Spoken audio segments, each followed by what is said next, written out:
Bienvenue dans une nouvelle vidéo de la série. Je vais compléter la série adressée aux victimes des manipulations. Donc il y en a plusieurs, si le sujet vous intéresse, je ne sais plus là où si j'en ai fait 5, 6, 7.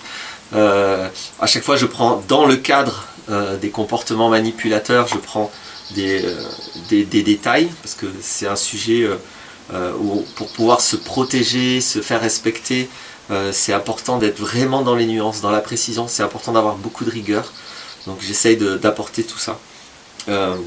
Donc le thème précis aujourd'hui, c'est les rhétoriques qui visent à détourner les sujets, parce que ça, souvent le manipulateur va être amené à détourner le sujet de la conversation, parce qu'il faut qu'il contrôle la conversation, donc il a toujours besoin de pouvoir détourner les sujets. Et donc comment détourner les sujets pour les ramener à la personne ou à des conflits de personnes. On appelle ça les rhétoriques ad hominem ou ad personam.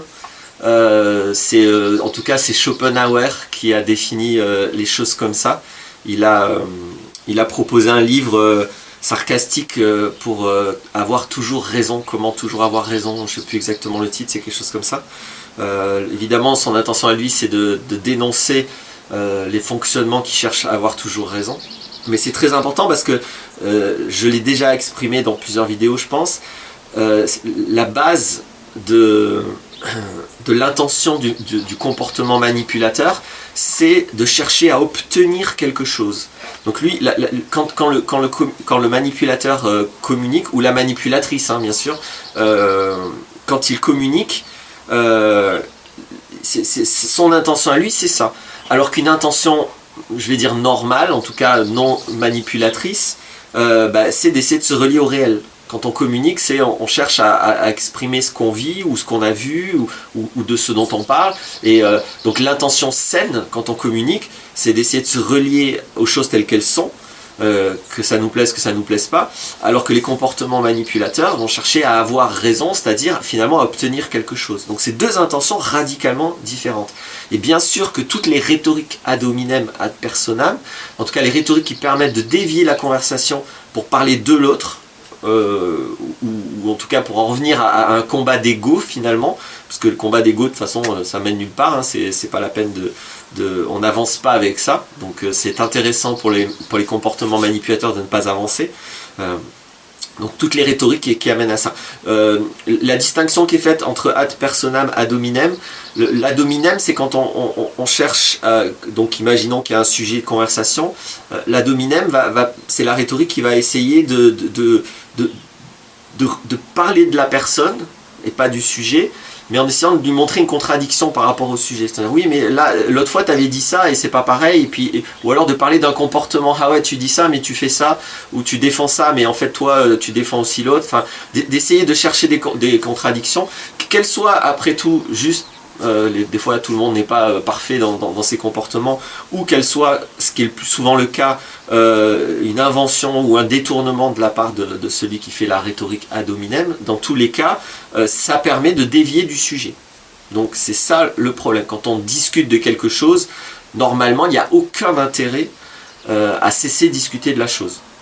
Tant qu'il y a des arguments, tant qu'on avance, tant qu'on peut essayer de décrire notre point de vue, qui sont forcément différents, on a des points de vue différents, mais nos deux points de vue peuvent permettre de voir la chose dont on parle plus complètement. Normalement, c'est ça l'intérêt d'une conversation saine. Ça s'appelle, depuis l'héritage de Socrate, ça s'appelle la dialectique. La dialectique, c'est l'art de communiquer pour avancer par rapport à la réalité. C'est l'art d'essayer ensemble de développer la connaissance du réel. Alors que la rhétorique, c'est complètement une autre intention de communiquer, c'est pour avoir le pouvoir en fait finalement, pour avoir raison, pour convaincre l'autre, pour démonter l'autre, pour le déstabiliser, pour l'influencer, pour obtenir quelque chose de lui. Donc la rhétorique, c'est l'intention manipulatrice quand on communique, la dialectique, c'est l'intention constructive quand on communique. Et donc les rhétoriques ad hominem, les rhétoriques ad personam, ce sont des rhétoriques, c'est pas de la dialectique. Et donc l'ad hominem c'est ça, le ad personam c'est vraiment directement cibler l'autre. On peut commencer directement à l'insulter, ou on peut l'associer à des personnes, c'est ah oui mais toi de toute façon tu es facho, ou toi tu es gaucho, donc c'est vraiment parler de l'autre au lieu de parler du sujet. Donc ça c'est très très important parce que c'est très fréquent. Alors c'est pas exclusivement ni les manipulateurs. Donc, quand moi je parle de manipulateurs, ce sont des personnes qui ont une structure exclusivement manipulatrice. Malheureusement il y en a, et je crois qu'il y en a de plus en plus. Il y a vraiment des gens qui sont dans une telle, j'en ai déjà parlé, je ne vais pas y revenir, hein, qui sont dans une telle dévalorisation intérieure qu'ils ne peuvent que manipuler tout le monde en fait. C'est leur seule stratégie. Après il y a d'autres personnes, on y est un peu tous là-dedans, qui parfois simplement ont des comportements manipulateurs. Donc ceux qui ont beaucoup d'éthique, ils évitent ça, ils s'excusent quand ils se rendent compte qu'ils ont été intrusifs, ou voilà. Ceux qui sont moins éthiques, bon, ils sont un peu dans le déni de l'avoir fait. Donc il y a toute une, voilà, il y a plein de nuances là-dedans. Et puis c'est vrai que la rhétorique ad hominem ad personam, c'est pas forcément une intention, en tout cas consciente, de manipuler. Ça peut être juste des réactivités égotiques, des fiertés, ça peut être des choses comme ça aussi. Donc c'est quand même quelque chose de très très très fréquent.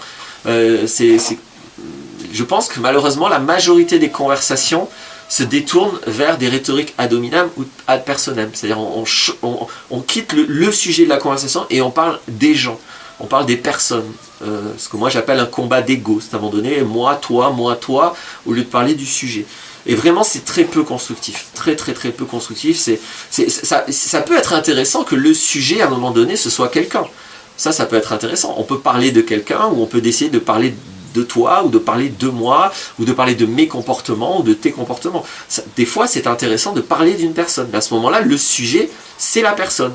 Et on parle de la personne. Pareil, si le sujet c'est de parler de moi, je ne vais pas essayer de parler de toi. Oui, mais tu me dis ça, mais toi tu fais ça. Non, là je change de sujet, je repars dans l'ad hominem ou l'ad personam. Donc la démarche intègre, je pense, quand on communique, c'est d'être clair avec le sujet. D'ailleurs, il faut clarifier, parce que des fois, il y a des conversations, en fait, les gens ne parlent pas du même sujet. Ils ont l'impression de le faire, mais ils ne le font pas. Donc, normalement, on ne peut parler que quand on est clair avec de quel sujet nous parlons. Et le but c'est de rester sur le sujet, d'avoir des arguments sur le sujet. Je dis pas que c'est inintéressant de dévier de sujet, à un moment donné de faire des digressions, ça peut toujours être intéressant quand c'est fait consciemment et quand ça a un apport, et que voilà, ou quand on a abouti à un sujet, du coup on voit où ça va, ou des fois on fait un détour par un autre sujet pour venir à ce sujet. Donc il y a plein de possibilités hein, pour communiquer de façon constructive, mais celle qui n'est jamais constructive, c'est celle qui consiste à détourner le sujet parce qu'on est soit en fragilité sur le sujet en question et qu'on ne veut pas l'admettre, qu'on n'a pas d'argument mais qu'on veut quand même continuer à penser comme on pensait avant, soit parce qu'on veut vraiment manipuler. Voilà, donc je voulais quand même préciser ça, c'est que c'est vrai que c'est très très fréquent ces rhétoriques, c'est pas seulement dans le champ de la manipulation, mais peu importe, dans tous les cas c'est intéressant d'avoir conscience de tout ça pour éviter de soi-même tomber dedans, et aussi pour identifier systématiquement quand on vous amène là. Quand je dis bien systématiquement, c'est intéressant si à l'instant où la personne elle dévie le sujet, j'en ai conscience. Après vous en faites ce que vous voulez, mais une fois que j'en ai conscience, bah, je vais pouvoir me comporter de manière adaptée. Donc soit pour dire attends stop, on peut revenir au sujet, parce que finalement c'est ça qui m'intéresse.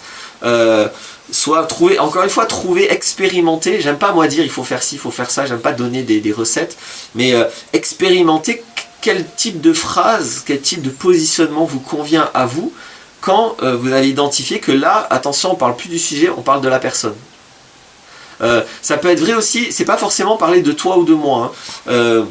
Si vous parlez d'un sujet d'actualité, si vous donnez des informations sur quoi que ce soit, et si la personne n'est pas d'accord avec votre façon de voir ce type d'information, au lieu de parler du sujet, en se nourrissant d'informations, de dire ah ben toi tu as telle source a dit ça, ben moi telle source a dit ça, ben moi j'ai lu telle source, ils disent ça, etc.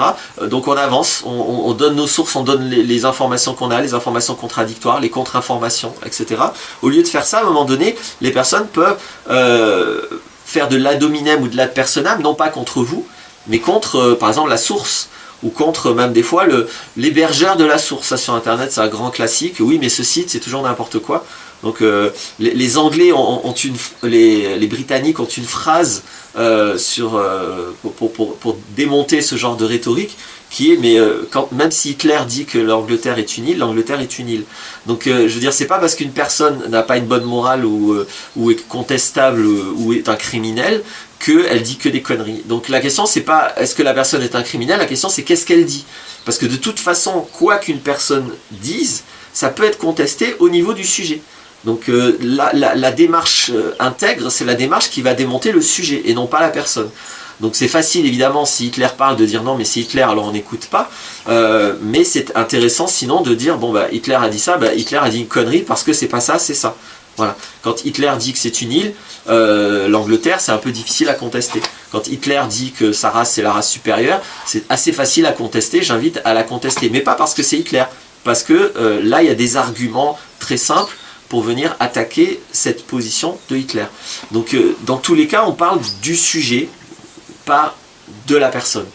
Voilà, je pense que j'espère que j'ai été assez clair sur ça. Donc soyez vigilants, les manipulateurs abusent de ça. Les non-manipulateurs vont tomber là-dedans par fierté, pour avoir raison, parce qu'ils n'ont pas envie de changer de sujet. Il y a tous les réflexes liés à ce qu'on appelle la dissonance cognitive. La dissonance cognitive, c'est quand vous vous retrouvez face à quelque chose qui est contraire à ce que vous pensez. Donc c'est pas tout le monde qui va avoir immédiatement le réflexe de dire « Oh, je me trompais, quoi. J'étais dans l'erreur. » C'est pas un comportement fréquent en Occident. Donc voilà, donc c'est pas toujours méchant, hein, les rhétoriques ad hominem ad personam, mais systématiquement, ça empêche d'avancer dans le débat. Donc moi, je vous invite à trouver une légitimité à ne pas avoir ce type de conversation. Moi, je l'ai carrément interdit sur mon mur Facebook, par exemple. C'est terminé. Il n'y a plus de rhétorique ad hominem ad personam. Je ne le souhaite plus. Donc, comme ça, c'est simple. Et j'ai constaté, je fais ça depuis plusieurs semaines maintenant, j'ai constaté que c'est effectivement efficace. Ça empêche plein de dérives au niveau des débats. Et donc, on reste dans de l'informatif, dans du constructif, dans le fait que chacun exprime son point de vue, mais sur le sujet. Voilà. Donc cette vidéo, je vais la mettre sur le site êtrehumain.net, je ne l'ai pas dit au début, je pense. C'est une vidéo de Que vivent nos relations TV, et je vous remercie d'avoir écouté jusque-là. Il y a plein d'autres vidéos, si ça vous intéresse, allez voir. Merci. Alors non, finalement, je reviens juste un truc qui m'est venu une fois que j'ai fini la vidéo, que je trouve intéressant. C'est une pratique qui se fait chez les Kogi. C'est un peuple qui vit en Colombie. C'est des descendants, je crois, directs des Mayas. Enfin, c'est une civilisation très très ancienne qui a réussi à rester vivante alors qu'elle est très agressée par toute la logique occidentale. Et donc, chez les Kogi, qui sont un vrai exemple de démocratie, quand il y a des assemblées pour prendre des décisions, ça se fait dans le noir. L'intention, c'est que les personnes soit le moins identifié possible. C'est-à-dire quand on débat, on va s'intéresser aux idées et on ne veut pas savoir, on fait tout pour ne pas savoir qui parle. Donc c'est dans le noir et puis c'est pour favoriser, j'imagine qu'ils peuvent reconnaître les voix, etc. Mais en tout cas, la démarche est consciente de favoriser l'expression et surtout de défavoriser même la connaissance de qui parle.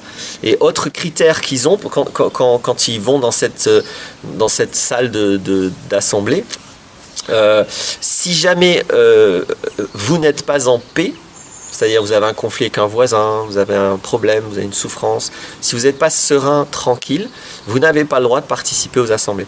Et il n'y a pas un flic à l'entrée qui estime ça, c'est chacun est responsable et chacun s'exclut lui-même des assemblées quand il sent qu'il n'est pas en sérénité. Donc je trouve ça intéressant. Voilà une façon d'être vraiment, vraiment très très loin de l'ad personam et de l'ad hominem. Voilà pourquoi je voulais décrire ça. Cette fois, c'est vraiment fini.